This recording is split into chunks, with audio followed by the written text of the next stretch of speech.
This recording is my view of ITSO hot listing and how you manage fraudulently used cards.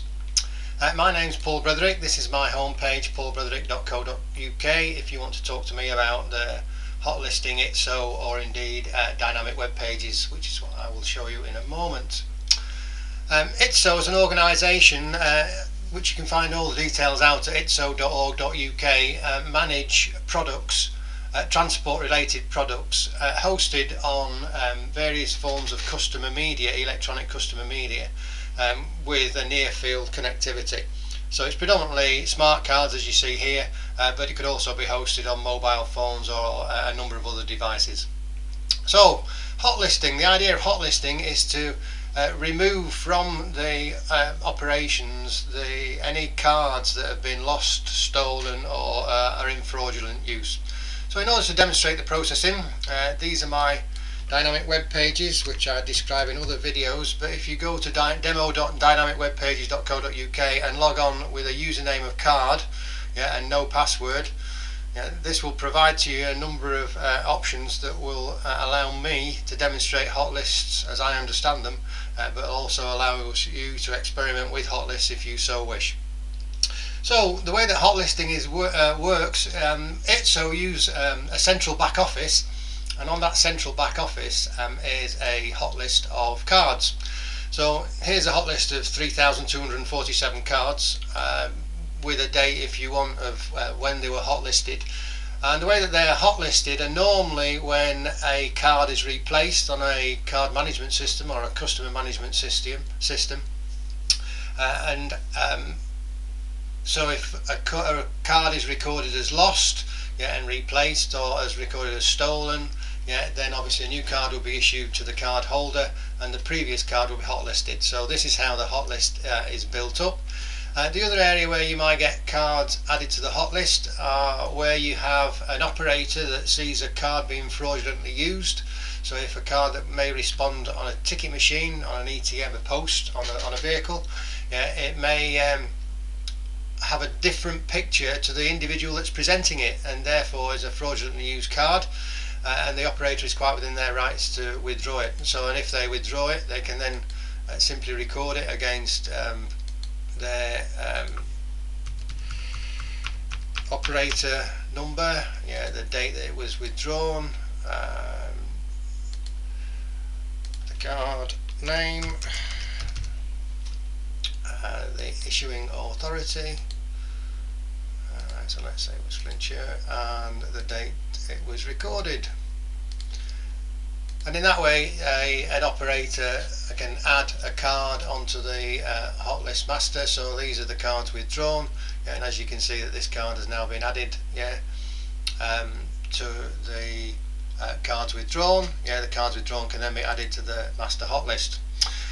So what then happens is, on a day-to-day basis, the cards are presented, or the customer media is presented to the posts, and records are produced of transactions or vehicle individuals' movements, and on these card transactions. So here we have a sample of 5,000 randomly created transactions. So these are all the cards that have been presented to an ISAM, which is the security module, so security access module, in a post, and it shows you the card, which ISAM it was presented to, which ticket machine it was presented to, and what that ticket machine was actually doing at the time. So as you can see, there's various cards, various ISAMs, and various services that those ISAMs have been used on. So if we saw on the card number, most of these cards, in fact all those cards have been used once. There must be some that have been used more than once. So here we go. There's two cards. There's the same card that's been used on two different ISAMs, two different services. And we've got Castlemaine coaches 4X on service 625 between boarding stages 17 and 20, and then we've got on the same Castlemaine 4X we've got service 99 between 120 and 160. So, and that's how you would see the cards. And there's another one, this has been used on two ISAMs, one with the Castlemaine 4X operator, the other on Berwyn coaches. Okay, so that's how you can do that's the transaction. So what then happens is that the transactions that are sitting on the back office are compared to the master hot list, and this is a list of hot listed cards that have been used in that bunch of transactions. So we've got 702 entries, and again you might find that this will obviously appear more than once, so you'll get again duplicates where you may have cards that appear more than once as they've been used on more than one service. So a fraudulently used cards, here's one, fraudulently used cards that have been actively used on Good Sir and Town Links. Clearly you may want to increase the priority of those cards on the hot list, so i.e. ensuring that they get to the top of the hot list and they're checked one of the first ones.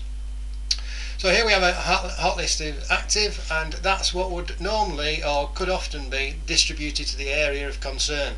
But of course within this you've got 702 entries here on 5,000 transactions, 3,000 cards, I think it's something like that, hot listed cards. In fact, let's just check the hot list master. 3,247 hot listed master. But what you can do is you can get a bit cleverer with this, in that if you wanted to group hot lists, and hit some hot list groups, you can create hot lists of all Wales, Taith, which is North Wales, an individual ISAM. You can do geographical areas, you could do operators. These are all types of hot list groups, and then of course you can associate each ISAM with an appropriate group. So for instance, let's take this one, let's just filter this, and we'll just take the first one. And if we run that through the filter process, this ISAM occurs in all Wales. It's located in North Wales. It's located on a P&O Lloyd bus, who are running Flintshire, and of course it's an individual ISAM in its own right. So what you can then do, of course, is you can produce a hot list focus. And if you do a hot list focus on here, you've now got the focus of particular cards and particular hot list groups. So for instance, if you wanted to target just a particular ISAM, then you can of course select just that particular ISAM, and that ISAM has actually seen 2 cards, so that would be the hot list that they're trying to chase on that ISAM. You could chase it on, if we go for P&O Lloyd, this is the hot list for P&O Lloyd, and again the ISAMs are appearing with the cards, but also the other ISAMs that P&O Lloyd have on their vehicles. You can do it on Flintshire. I guess you're in front of me now. So you can do it on Flintshire, and you can see all the ISAMs and fraudulent cards in Flintshire. You could do it on North Wales, with Taith, and you could do it on all Wales, as well. So in that way you can focus down and you can see the cards. So that gives you a focused hot list. Okay. All this is done with dynamic web pages, so you can go back and you can go over this. If you wanted to add a card to the hot list, you can add a card to the hot list. If you wanted to add a transaction to process it against, you could add a transaction.